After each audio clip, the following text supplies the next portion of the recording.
Saludos hermanos y hermanas, el Señor les bendiga. Nos da alegría y nos da gozo compartir la palabra del Señor con ustedes.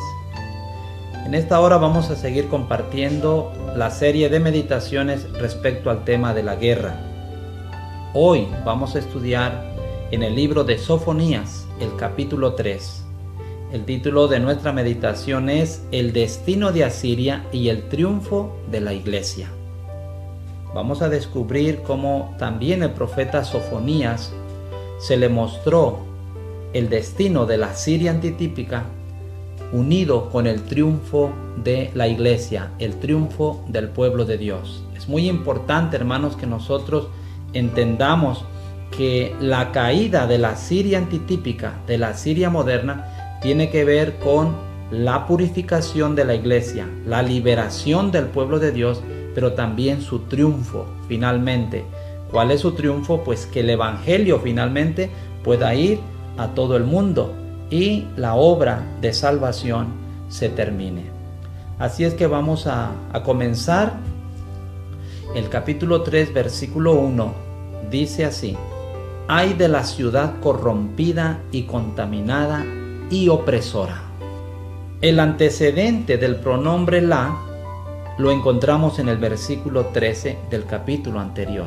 En este versículo, la ciudad aquí mencionada se dice que es Nínive, la capital de la Siria antigua.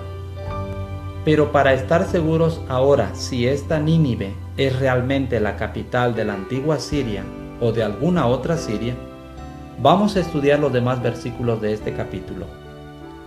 Vamos al versículo 2. Dice: No obedeció la voz, ni recibió la corrección, no confió en el Señor, no se acercó a su Dios. Este versículo señala el hecho que la ciudad y la nación mencionada aquí tuvo el gran privilegio de oír la voz de la inspiración, de conocer la verdad de Dios, pero ha fallado en prestar atención, no recibió la corrección, no confió en el Señor y no vino cerca de su Dios. Vamos al versículo 3 que dice: Sus príncipes en medio de ella son leones rugientes, sus jueces lobos nocturnos que no dejan hueso para la mañana. Sus príncipes, siendo como leones rugientes, deben ser personas temibles que evidentemente piensan que el poder hace el derecho. Sus jueces son, por así decirlo, lobos nocturnos. Es decir, ellos están en el negocio, no para ejecutar juicio, justicia y rectitud, sino para atrapar y destrozar su presa, aunque puedan tener más de lo que ellos necesitan. No dejan hueso para la mañana, dice la Biblia. Versículo 4. Sus profetas son livianos, hombres engañadores. Sus sacerdotes contaminaron el santuario, falsearon la ley. ¿Cómo podríamos entender este versículo en el lenguaje de hoy? Bueno, este versículo diría que sus maestros son superficiales, sin seriedad o sobriedad. Son frívolos, sin ningún valor. Además, son personas engañadoras. Sus ministros, en lugar de conservar la iglesia limpia, la han contaminado y han hecho violencia a la ley, que esto quiere decir, la han declarado inválida. Hasta aquí vemos que la Siria de este capítulo representa un pueblo que ha sido bien instruido en las cosas de Dios, la ley y el santuario. Pero en lugar de obedecer al Señor y gobernar en juicio y justicia, ellos han transgredido grandemente y se han hundido en el pecado tan profundamente como cualquier pueblo pudiera haberlo hecho. Versículo 5 dice: El Señor justo está en medio de ella, no hará iniquidad. Cada mañana Él trae a luz su juicio, nunca falla, mas el perverso no conoce la vergüenza. En vista del hecho que Dios está en medio de ellos, deben estar bien informados de las cosas de Dios, bien advertidos que a su debido tiempo Él les hará saber su juicio. En vista de todo esto, La única conclusión posible a que uno puede llegar es que la iglesia de Dios, su pueblo, debe estar en medio de ellos en el tiempo del fin. Capítulo 3, versículos 6 al 8 de Sofonías dice: He destruido naciones, sus fortalezas están devastadas. Hice desiertas sus calles hasta no quedar quien pase. Sus ciudades están destruidas hasta no quedar hombre, hasta no quedar habitante. Dije, ciertamente me temerás, recibirás instrucción, y así no será destruida su morada sobre todo aquello por lo cual la castigué. Pero ellos se levantaron de mañana y corrompieron todas sus obras. Por tanto, esperadme, dice el Señor, hasta el día que me levante para el despojo, porque mi determinación es reunir las naciones, juntar los reinos, para derramar sobre ellos mi enojo, todo el furor de mi ira, porque del fuego de mi celo será consumida toda la tierra. El Señor mismo advierte que Él ha destruido naciones, que ha dejado sus fortalezas devastadas y sus calles desiertas, que ha destruido sus ciudades hasta no quedar morador en ellas. Él muestra que hizo todo esto para que sirviera como una lección objetiva para un futuro mejor, de tal manera que ellos como una nación puedan temerle, recibir instrucción, para que su fortaleza no sea destruida. Pero a pesar de estos ejemplos, ellos se levantan temprano de mañana y corrompen todas sus obras. Así es que el Señor al fin se levanta al despojo, reúne las naciones, junta los reinos, y Asiria finalmente recibe su castigo. Con todas estas evidencias podemos ver que la Siria de la cual estamos hablando hoy existe en el tiempo del fin. El tiempo en que el día grande y terrible del Señor acontece. Por lo tanto, esta Siria es un antitipo de la Siria antigua, así como la Babilonia de Apocalipsis 17 y 18 es un antitipo de la Babilonia antigua. Asiria, declara la inspiración, es una nación alegre que vive en forma descuidada, que dice en su corazón, yo y no más. Lo podemos leer en el capítulo 2 de Sofonías, el versículo 15. Bien, vamos a detenernos aquí un momento y vamos a resumir las características de esta Siria moderna. ¿Cómo es que la podemos identificar de acuerdo a los versículos que ya hemos compartido con ustedes del libro de Sofonías, el capítulo 3? Hemos visto desde el versículo 1 hasta el versículo 8. Vamos a hacer un resumen. Número 1. Como el hombre ve las cosas, ella es tan grande que no hay nada como ella. Y también está bien instruida en las cosas de Dios. Número 2. Es una nación opresora y rígida en su gobierno. Número 3.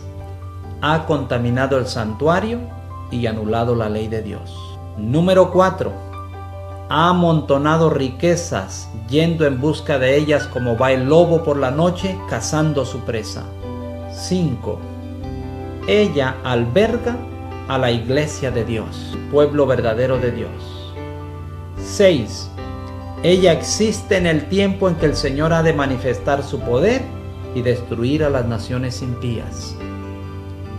7. Ella es una nación como Asiria, extensa, una nación de conquistas. Basados en este análisis, hay un solo pueblo bajo el sol que responde a todas estas descripciones. Y ese pueblo es, por supuesto, la gente de habla inglesa, en cuyo medio está la iglesia y de cuyo medio el Evangelio y la Biblia fluyen a todas las naciones.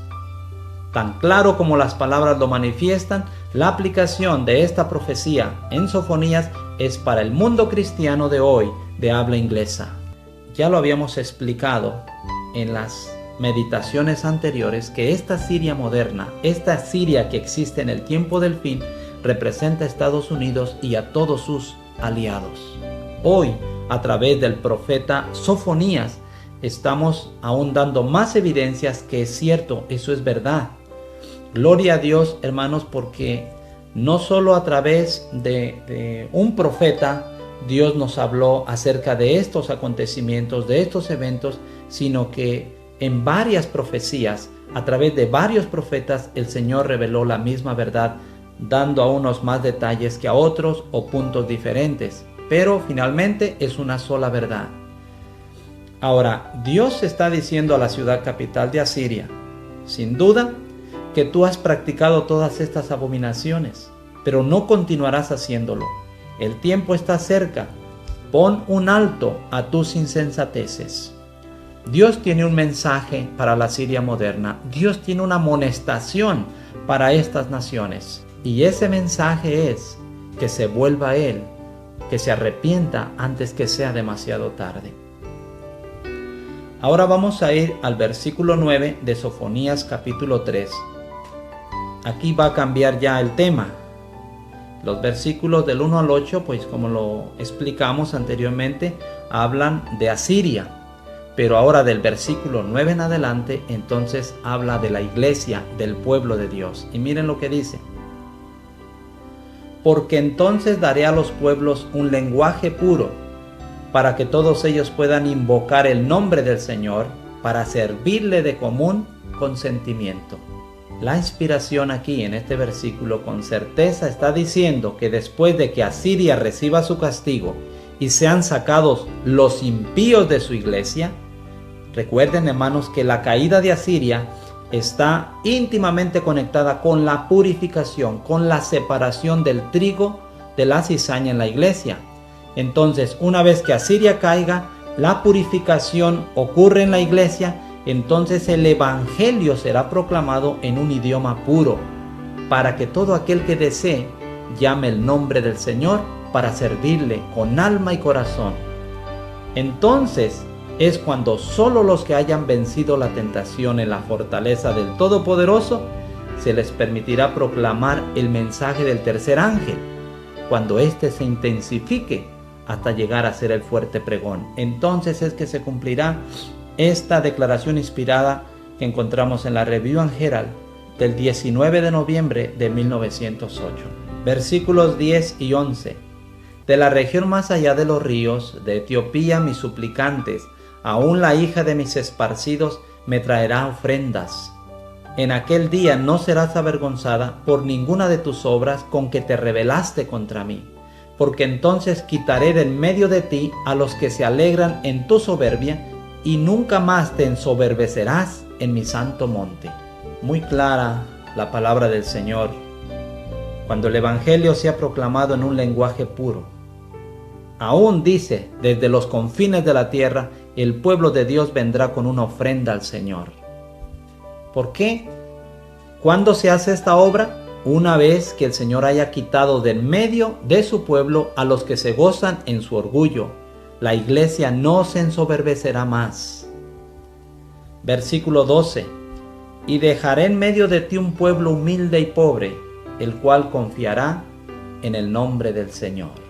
El hecho de que Él deja en su medio un pueblo humilde y pobre es en sí misma suficiente evidencia de que la purificación de la iglesia se va a efectuar antes de que comience el milenio, antes de que Isaías 33:24 se cumpla, antes que Él establezca el reino mencionado aquí.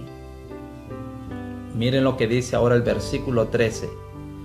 El remanente de Israel no hará iniquidad ni dirá mentira, ni en la boca de ellos se hallará lengua engañosa, porque ellos serán apacentados y dormirán, y no habrá quien los atemorice.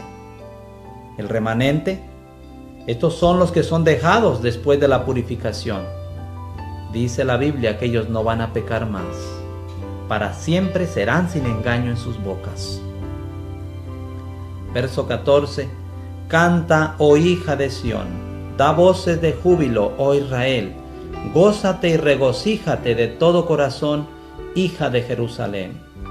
Un gran día viene para los justos y un día terrible para los impíos. Por esto nosotros como hijos de Sión, tengamos el ánimo para cantar y exclamar gozosos, porque finalmente hemos llegado al tiempo de la gran liberación de Dios. Versículo 15. El Señor ha apartado tus juicios, ha echado fuera tus enemigos. El Señor es Rey de Israel en medio de ti. Nunca más verás el mal.